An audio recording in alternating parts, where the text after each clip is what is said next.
Oh in my God. Boston, there were floods in the tunnels and everything, and people, Wow. it's like no one stopped for a second. No. Yeah, yeah, yeah. Every I used car to, turned I into used, a duck boat.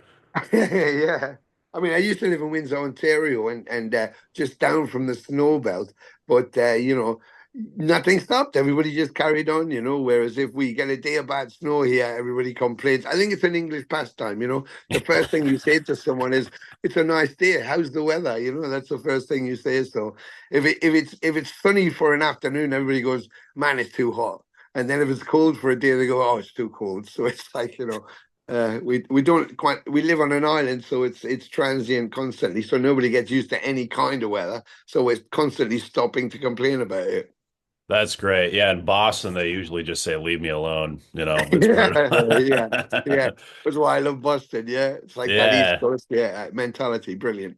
So, we're talking about touring and stuff. Realistically, how long do you see Venom Inc. touring for? Forever, basically. Yeah. I mean, you know, uh, Mantis, myself and Mantis, we were doing it for the last 10 years, solid, absolutely solid, constantly.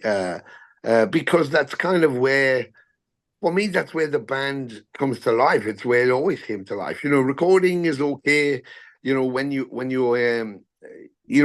to record and then to produce records, you have to compromise yourself in some way or another because you're compromising with the writing or the band. There's politics which get involved because it's publishing, and the minute the money's involved, it becomes a problem.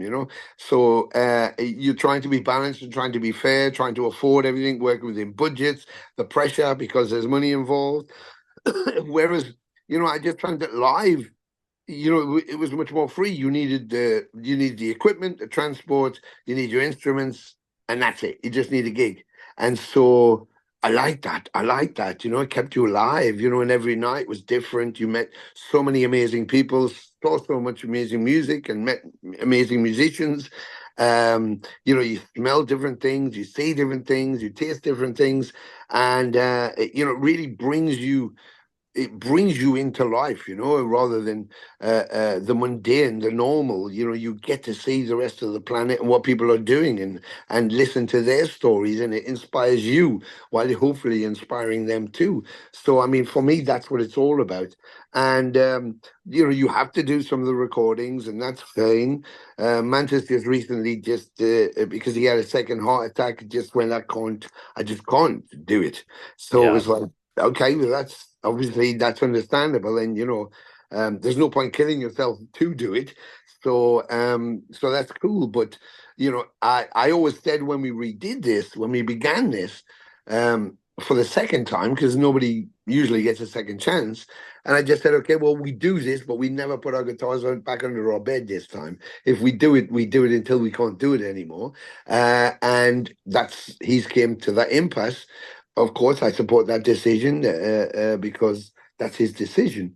However, I'm not at that impasse now, so I will keep going until I am, and hopefully I'll do a Lemmy and either die on stage with my boots on, or walking off stage, or walking on stage, because that's the inspiration for me.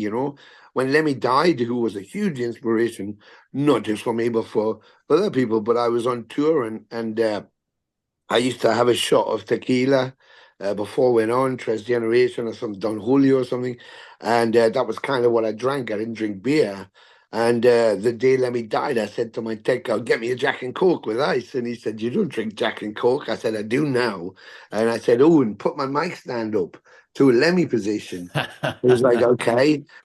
And some people misconstrue that to think like, oh, you're trying to be Lemmy, and it's like nobody can be Lemmy. How could you try and be Lemmy? You can't be Lemmy. Nobody can try and be Lemmy. Lemmy's Lemmy. I said, but he was such a huge inspiration to me.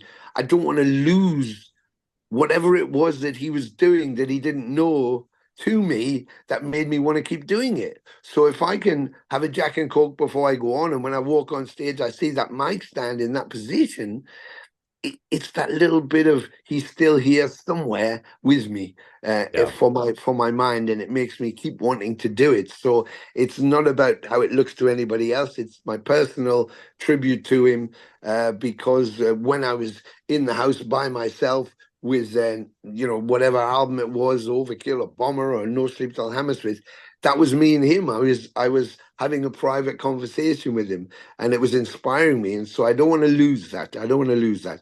And I'd like to just keep doing it the way he did it, until you can't do it anymore. That's the beauty of the music. It keeps you alive. It keeps you young. And while it does, why would you not?